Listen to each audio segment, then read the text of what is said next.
Nataka nimuombe rais wetu wa Kenya, tafadhali bwana rais, you shouldn't be the source of threats in Kenya. Wacha kutisha wa Kenya. Kazi yako ni kuhakikisha kwamba Wakenya wote wako salama. Wacha kutuambia ya kwamba tutakujua wewe ni rais. Sisi ndio tulikuchagua na tulikuchagua uwe rais wa Kenya. Wacha kututisha. Sisi hapana watu wa kutishwa. Ukweli ama si kweli? Ukweli ama si kweli? Tunaelewana? Sijui kama tunaelewana. Namwambia rafiki yangu Uhuru Kenyatta, my friend, please, wakati ulikuwa unahitaji watu wa kusimama na wewe, tulisimama na wewe to the man. Huyo kitendawili unatusukumia saa hizi, huyo ni jamaa ambaye amehangaisha Kenya na hata alikuhangaisha wewe. Hatuwezi kukubali wewe kutusukuma. Na mimi nataka nimwambie rais, wacha kuniletea maneno my friend. Wewe sukuma candidate yako bwana kitendawili. Unaniongelea nini? Sijui kama tunaelewana. Mr. President, please stop talking about me. Talk about your candidate. Tunaelewana? Mtu waambie wewe rais, tuambie huyu mtu wa kitendawili atawacha kungoa reli lini? Atawacha kujiapisha lini? Atawacha kuvuruga Kenya lini? Atawacha mambo ya violence lini? Na utuambie agenda ya huyo jamaa. Wachana na William Ruto. I supported you when you needed a man to support you. If you do not want to support me, leave me alone. Kweli ama si kweli? Yes. Yeah. And please, tuko pamoja bwana? Tunaelewana? Yes. With a lot of respect. Sijui kama tunaelewana. With a lot of respect, my friend, Mr. President, please be a decent human being. Kuwa muungwana. Kuwa na shukurani. Sisi ndio tulikusaidia. Wacha kujifanya saizi eti sijui unajifanya nini. Please, amani aje my friend. Sasa eti wewe sasa unaanza kunithreaten mimi.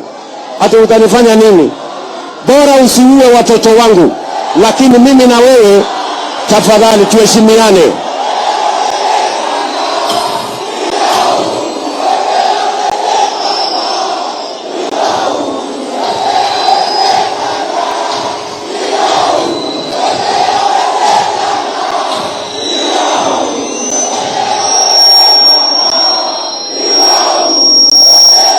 Sijui kama tunaelewana bwana. Tuko pamoja? Tuko pamoja? Mimi nawaomba Wakenya wote, all Kenyans should not accept to be provoked. Na waomba jameni, msikubali hawa watu watusukume ati tufike mahali Wakenya wanakosana.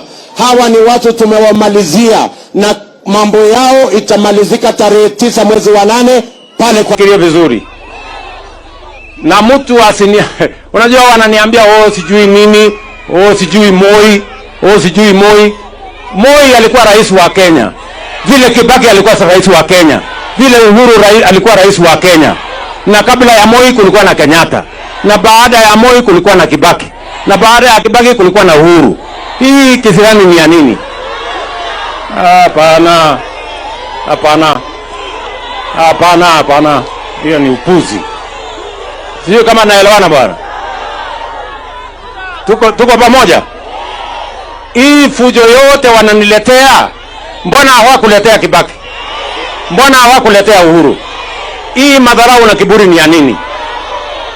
Hapana, hiyo mchezo tuache.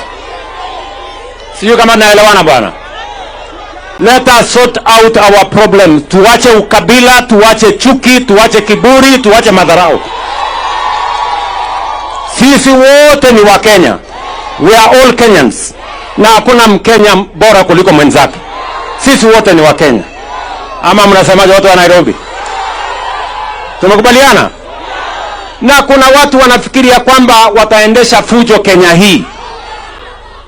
Juzi wamechoma mali ya wananchi. Supermarket imeporwa. Wameharibu mali ya wananchi. Wameharibu biashara ya wananchi. Na wao ni viongozi wamechochea hiyo maneno. wanalipa vijana kwenda choma biashara ya ule, kwenda choma biashara ya ule. Wale wote ambao wamepatikana katika hiyo njama ya kuiba na kupora mali ya wananchi na kuchoma biashara za watu wengine watachukuliwa hatua ya sheria na wote watafungwa.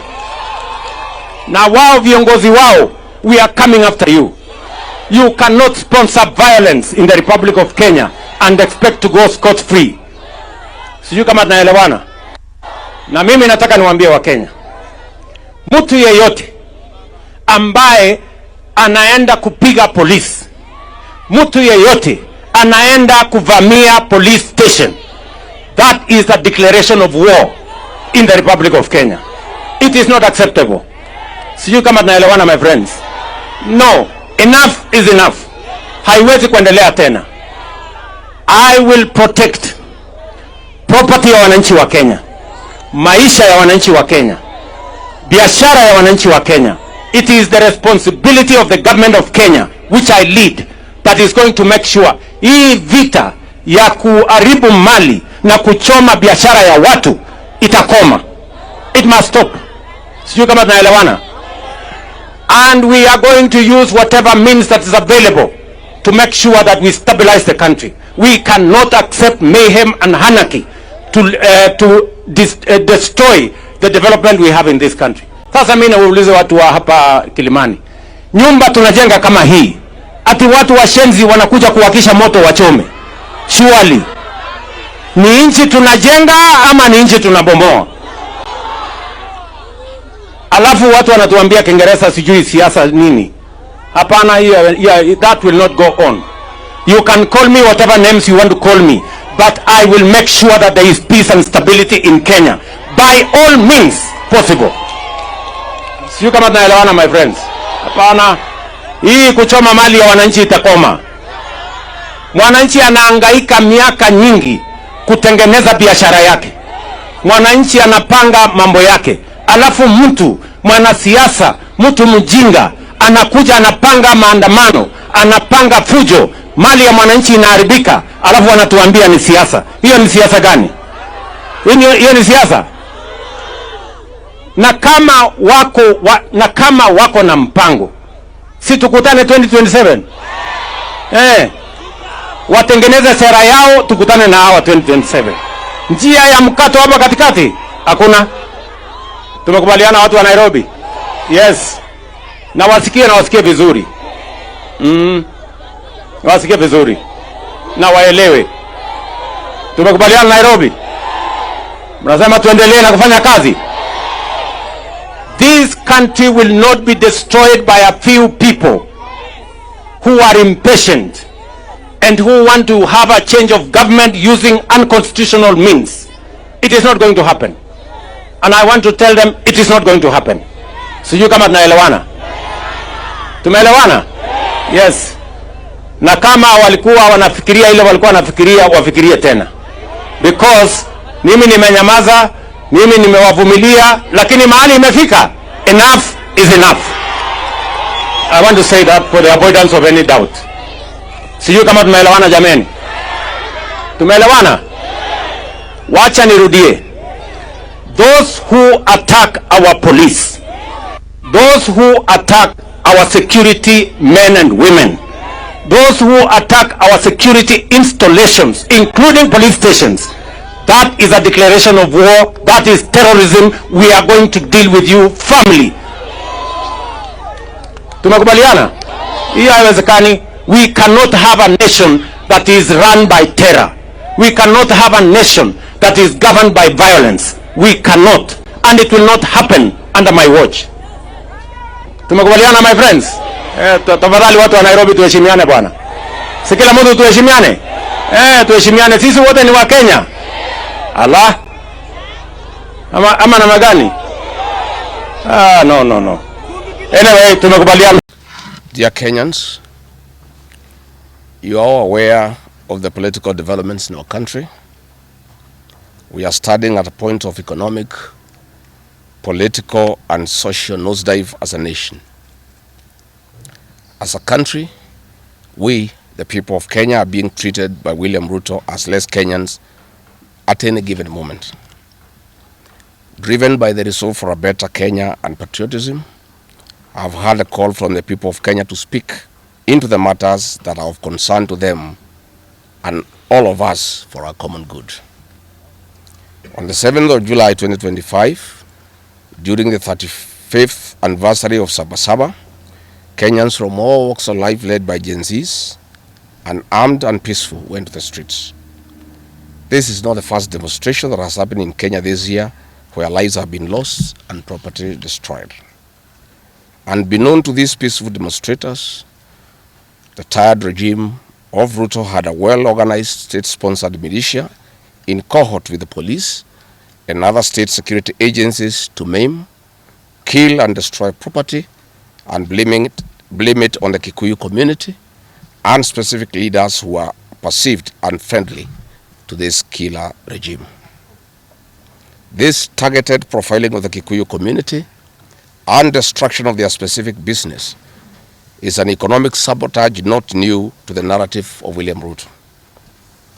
On the 30th day, these state-sponsored militia, under instructions and guidance from the police, were dropped in different places in the country, and mostly in the Mount Kenya region and other regions not perceived friendly to the government. They were strategically dropped past midnight, and then roadblocks were placed by the police while others was dropped early in the morning.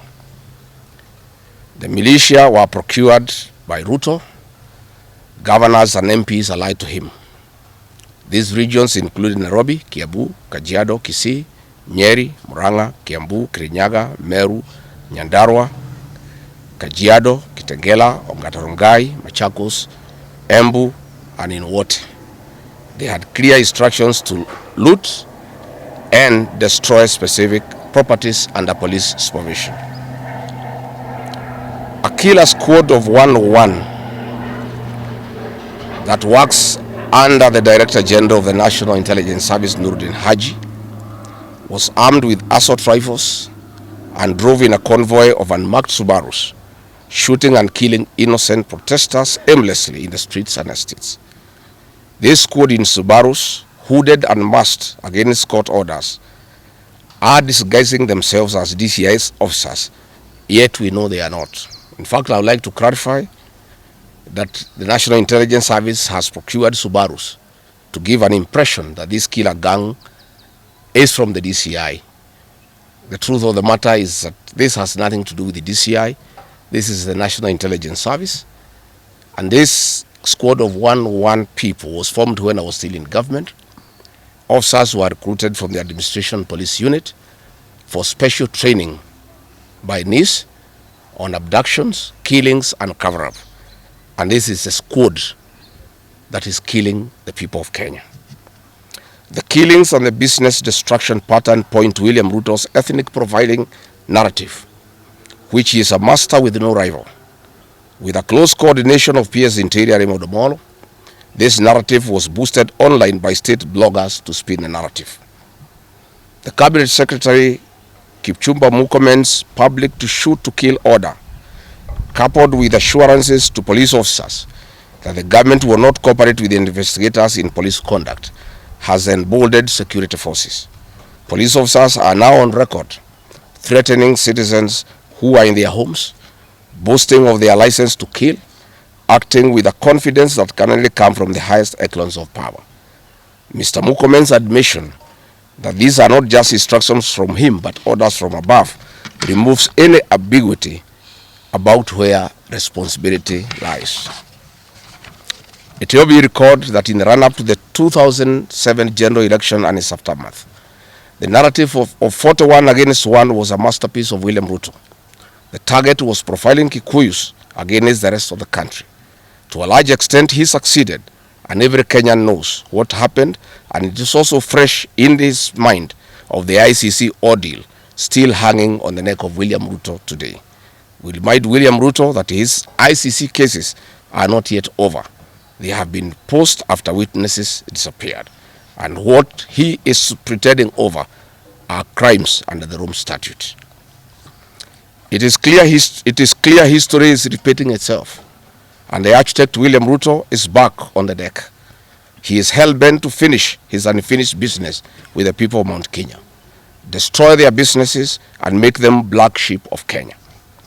Despite this horrible experience, the people of Mount Kenya voted William Ruto to a man in 2022 general elections against the advice of President Uhuru Kenyatta, whom Mr. Ruto had branded as a drunkard and a useless leader. Today, the people of Kenya, and especially the Mount Kenya region, feel sorry that they did not heed to the advice of Uhuru Kenyatta.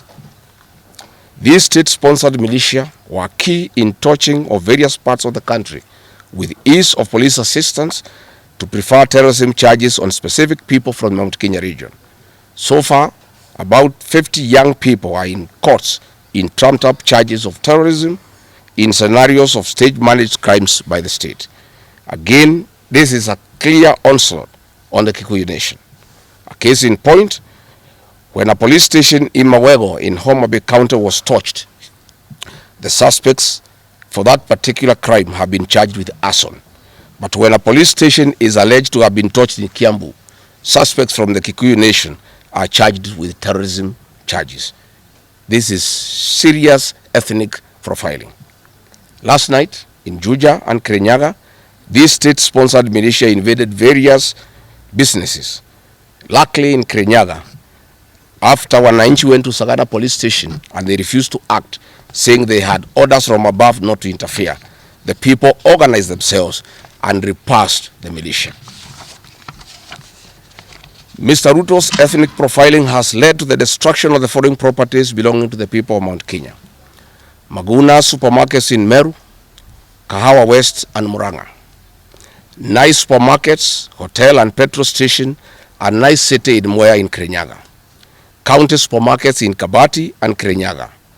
Power Star supermarkets, Quick Mart supermarkets in Eastern Bypass, Shell and Totomin markets in Roiro, Chill Post Hotel in Gong, Boju Shop in Keserian, Homegrown Supermarket among others, and the Family Bank in Kahawa and Roiro. Notably, in Meru, these state-sponsored militia tried to attack Meru Dairy Processing Plant and were repulsed by workers. In Nyeri, they further tried to attack Wakulima Dairy in Mukurweini, and the attack failed. We urge our businesses to heighten security surveillance on their business premises and production lines, especially the KTDA, coffee factories, milk processing factories, among others. We take note that in Meru, on Sunday the 6th of July, at an event attended by CS Kipchumba Murkomen, the MP for Bori, Mugambire Dikire, indicated that a supermarket would be attacked the following day. As sure as December 25 is Christmas, and true to his word, Maguna supermarket was touched by the state-sponsored militia, which the MP was private to. Why hasn't Mugambire Dikire been arrested? How did he know that a supermarket would be attacked? This is selective justice. The evidence that these militias are state-sponsored is plain for all to see. Videos circulating widely show police officers not merely failing to intervene, but actively transporting armed groups who proceed to unleash destruction with apparent impunity. Uniformed officers have been seen standing guard as these groups rampage. They are in action and a stark contrast to strong statements being made by government. In Nyeri, journalists were attacked by these militias in the presence of the police. It is well documented. This is a clear indicator that Ruto is working with governors and MPs allied to him to destroy businesses owned by the Kikuyu, the Meru and the Embu, and blame it on people who don't support his administration. This is a tactic that was used by the colonialists with the collaborators who searched earth policy and torched buildings and businesses and blamed it on the Mau Mau. This divide and rule tactic will not work, Mr. Ruto. We know that in Meru, they want to use this mayhem to blame Mithika Linturi. In Embu, they have already blamed Mkonji Gitonga. In Kitengela, Iron Gong, they want to target Senator Seki and MP Onesmus Ngogoyo. In Nyeri, they are trying to haunt Honorable Kagusha. And in Kirinyaga, they are targeting Senator Murango. We want to remind President Ruto that it is not the Kikuyus who want him out of office. It is the entire people of Kenya. Kenyans are suffering equally across the country. That is why Kenyans have said, if you, Mr. William Ruto, believe that it is the Kikuyus who want you out, then all Kenyans are Kikuyus. I want to thank the people of Kenya for standing out against this tribal profiling of the Kikuyu. The people of Kenya yesterday did wonderful by saying that the Kikuyus should not be profiled. This morning, I've seen Ruto quivering and wailing in uncontrollable anger. Mr. Ruto, excessive anger is not a solution. I want, with a lot of humility, to advise you to stop being angry. That will not help. You need to know what you need to do because you have not been listening to the people of Kenya. The people of Kenya are more angry than you are. They are angry because you have overtaxed them. There is wanton corruption. There is abductions and extrajudicial killings. There is ethnic profiling and other ills that bedevil your administration. If you want to be calm, please abolish the housing levy and give dignity to the payslip. I have heard you saying that you cannot give jobs to the young people. Please restore the dignity of the payslip. Restore the capacity of the middle class. The middle class will give jobs to these young people. Stop killing and profiling the young people. Listen to them.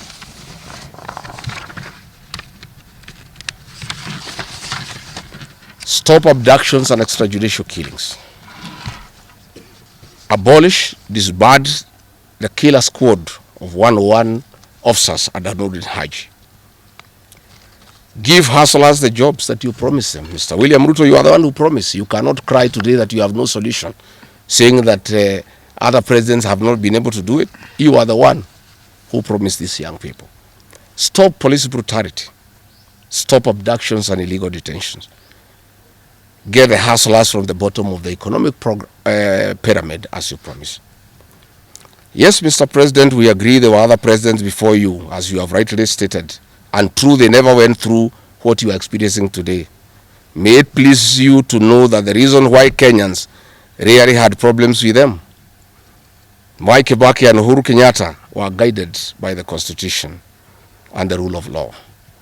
They did not capture our constitutional institutions to work for them instead of working for Kenyans. They never killed children. They never attempted to build churches in State House. They never organized militias to destroy people's property and kill them. That is why you have a problem. And we also want to remind you that Mwai Kibaki had a difficult time from you, William Ruto. Videos are everywhere. You cannot say that Mwai Kibaki did not face resistance. It's on record that you gave hell to President Kenyatta for 5 years. So it is hypocritical for you to allege that Mwai Kibaki and Uhuru Kenyatta had a very easy time. Most of the problems Mwai Kibaki and Uhuru Kenyatta had came from yourself, and it's on record. We want to advise you that the one-term movement is not getting you out of power outside the Constitution. Mr. President, nobody wants to throw you. Nobody wants to overthrow your government. Nobody wants you out of power through unconstitutional means. Mr. President, I and the people we work with are on record. We want to remove you from State House through the ballot in 2027. This narrative you are creating that there is an attempt to overthrow your government is for you to have the opportunity to use the Terrorism Act to profile communities and to persecute leaders who are opposed to your administration. Please relax. We want you to serve your one term. Nobody wants you out of government, and constitutionally, nobody has any plan to overthrow your administration, Mr. President. We want to face you on the ballot in August 2027. So just relax and stop crying wolf that anybody wants you out of office unconstitutionally. There is no leader here who is planning a coup, and none has the capacity. And nobody is interested. The leaders in this country, and indeed 95% of the Kenyan population, want to humiliate you at the ballot. They relish that moment. None of them would want you to go out through any other method. unless, of course, you decided to resign on your own volition. So please stop creating this narrative. This narrative is to enable you to use anti-terrorism law to persecute leaders and to persecute the Kikuyu community. If you speak out online, Mr. President, you want to use the Terrorism Act to harass people. If you dare challenge your administration, you want to use the Terrorism Act to deal with people who are opposed to your administration. My fellow Kenyans, let us not be deceived. William Ruto has stripped away even the pretense of democracy. What we are witnessing is not the rule of law, but the rule of fear. This is not the behavior of a government that serves its people. This is the machinery of outright dictatorship. Finally, I want to announce to the people of Kenya that tonight I will be traveling to the United States of America to talk to the Kenyans in diaspora and the international community about the state of the nation. I would have wanted to stay in the country at this very difficult time when our people are under siege, but I have engagements that I'm not able to postpone. I have been threatened by people close to William Ruto, who called some of my people today, and they will want to stop me from leaving the country. I have no problem. If you want to come and arrest me at the airport, as you are threatening us, you can go ahead. I don't have a problem. You cannot sell fear to us. You know, even if you sold us fear, we cannot buy. You know, and therefore, as I'm out of the country, unless I'm stopped from going, and if I'm stopped from going, I'm still okay. I'll be here because this is my country. We have made sufficient arrangements with other leaders in the united opposition to create a pool of lawyers to come in through for our young people who are being persecuted on trumped-up charges of terrorism. And I want to explain. I have heard the president saying that people have attacked police stations and the law courts. It was all stage managed by the MP for Kikuyu. How do you explain that people can walk into a police station and they are not armed and take over the police station from armed police officers? How do you go to the courts that are guarded by armed police officers and touch them? All these attacks of vital installations were stage managed by William Ruto through Kimani Ichung'wa to create the opportunity to prefer charges against people using the Anti-Terrorism Act. That is the reality. So nobody has attacked any police station. They were all stage managed by government. And what is happening is history is repeating itself. This is exactly what Moi did in the 80s against the Kikuyu community. After the abortive 1982 coup, he used sedition laws and the clandestine Mwa Kenya movement to profile the community and hold people into court, and they'll be taken by Bernard Chunga after 5 p.m. This is history repeating itself. I want to ask our people to be calm, to be cautious, and to be strong. I want to appeal to our young people, the Gen Zs. Looking at the scenario of what is happening and what William Ruto has planned, I want to ask my children, my sons and daughters, to consider applying the next onslaught against the President William Ruto by getting IDs and registering as voters so that they can deal with William Ruto on the ballot. Because I fear for them. Anytime they go out to the streets, they are killed like chicken. I would like to preserve to us these children. We would like to live with them. We would like to see them grow. And when we look at the desperation of William Ruto and the brutal force he is using against these children and the use of state militias to attack them, I would like to plead with them to consider, to join us, we in the opposition, by registering as voters. And in 2027, we'll be able to get rid of President William Ruto. William Ruto, finally, let me ask you a question. The Kikuyu nation, the Mount Kenya people, you call tribalists every day. These people you are waging war against, their businesses, are the same people who voted for you, even after what you did to them in 2007. They forgave you and considered you as a person they can elect as president. You have turned against the community. You are trying to mobilize other Kenyans to profile them and to fight them, but they have refused. These same people from Mount Kenya have the capacity to support somebody else. It must not be you. And they proved that they are not tribal by voting for you when you are Kalenjin. They can vote for a Kamba. They can vote for a Kisi. They can vote for a Luya. They can vote for a Maasai. That sense of entitlement that you are having to the Mount Kenya vote is misplaced. They voted for you, yes. You betrayed them. You turned against them. They don't have to vote for you again. Please stop persecuting them into submission. They will not submit to your brutality, to your vicious attack against them and their leaders. That I want to tell you for free today. I have listened to you talking with a lot of anger, calling them tribalists. They are not. How can they be tribalists when they voted for you and you are not one of them? But you don't have a sense of entitlement that they must vote for you. You know what you have done to them and why they have reacted the way they have. And I want to assure you, you cannot scare them into submission. Even if you jail them, they will not submit. These are seasoned descendants of the freedom fighters, and they cannot be intimidated. So let me encourage my leaders here as I go away to remain strong, to remain focused, and to speak for the people of Kenya.